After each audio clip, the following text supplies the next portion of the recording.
Regan!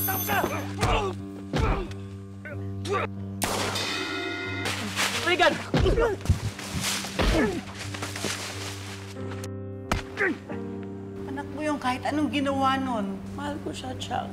But I want her to face and suffer the consequences of her betrayal. Hindi ka papatulan ni Zoe kasi kriminal ka! Nanay niya nga kriminal eh.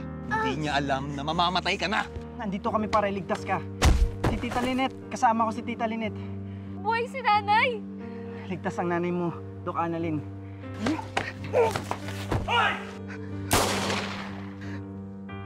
Ang galing ko yan! Alam na ikaw si Moira!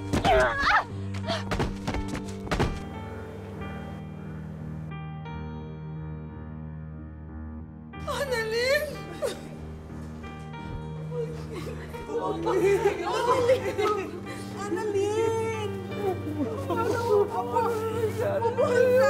I heard nahulog ka sa bangin. Now, I don't know if that's karma or if that is poetic justice. Pero kulang pa yun, Moira. I'm going to make your life a living hell! Just like what you did to ours. Anak, sigurado ka bang okay ka lang? Baka may masakit sa'yo. Baka kailangan mo na rin magpatingin sa doktor. Okay lang po ako, Nay. Nay, paano ko po kaya sasabihin kay Zoe yung nangyari sa mami niya? Alam mo, anak, masamang tao kasi yung nanay niya eh. Siguro ito lang yung paraan para matigil na yung kasamaan niya. Tsaka, ito na rin siguro yung tanging paraan para matahimik na yung buhay natin.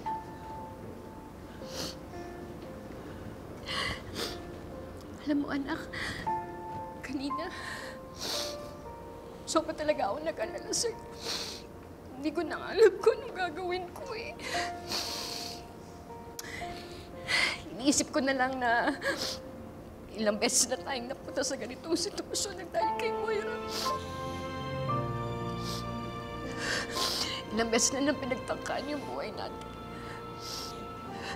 Ayoko sana sabihin to, pero pagkatapos ng nangyari kay Moira, nakaramdam ako ng katahimikan. Kasi pakiramdam ko, wala nang mananakit sa atin. Wala nang magugulo sa atin. Sana talaga pagbayaran na lahat ng kasalanan niya. Sana talaga.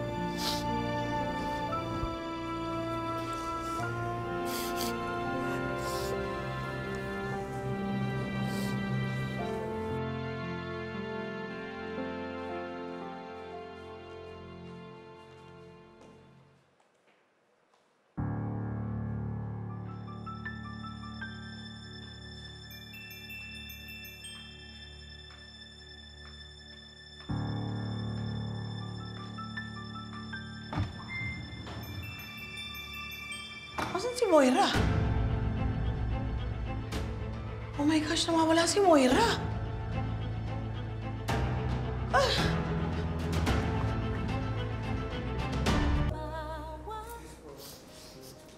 Ma'am, tara. Kailangan po magamot sugat niya.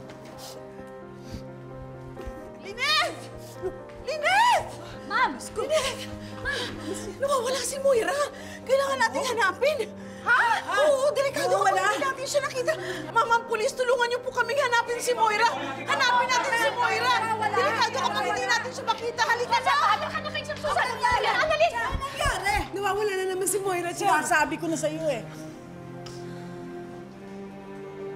Hoy! Ikaw! Nasaan si Moira?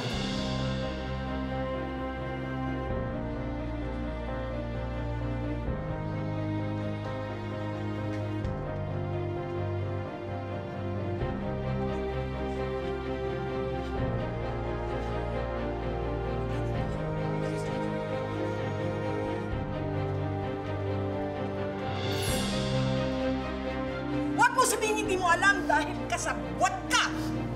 Hindi ko po alam. Ano? Alam mo, tigil-tigilan mo yung maang-maang ang school of acting mo. Ay, hindi nabebenta sa amin yung girl! Wala nga po akong alam. Ikaw Ikaw lang ang pwedeng may malaman dun eh. Ikaw lang. Ikaw, dahil kasabwat ka nga. At sinungaling ka! Sinungaling ka! Oo, Chan, sinungaling yan. Walang hiya mo! Alam ko po hindi kayo maniniwala sa akin sa mga sasabihin ko.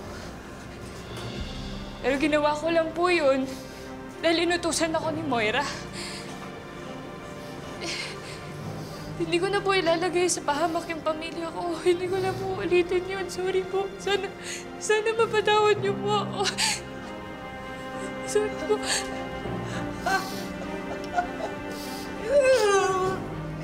Huwag ka nang umiyak! Sayang lang yung luha mo! Dahil hindi kami maaapektuhan yan!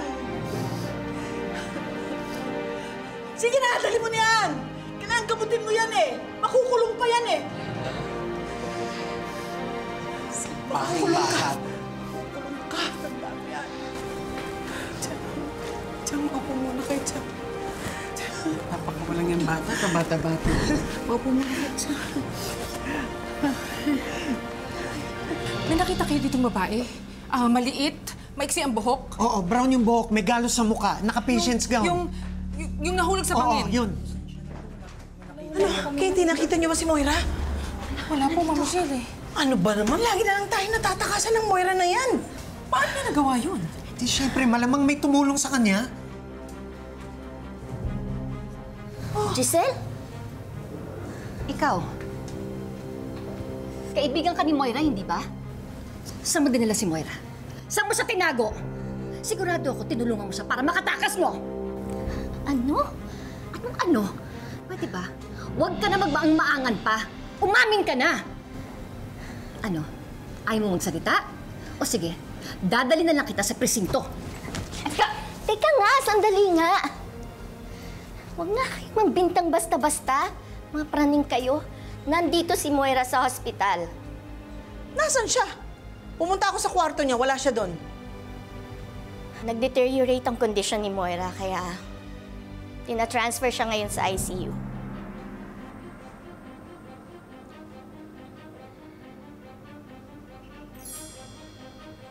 Alam ko namang lahat kayo galit na galit kay Moira.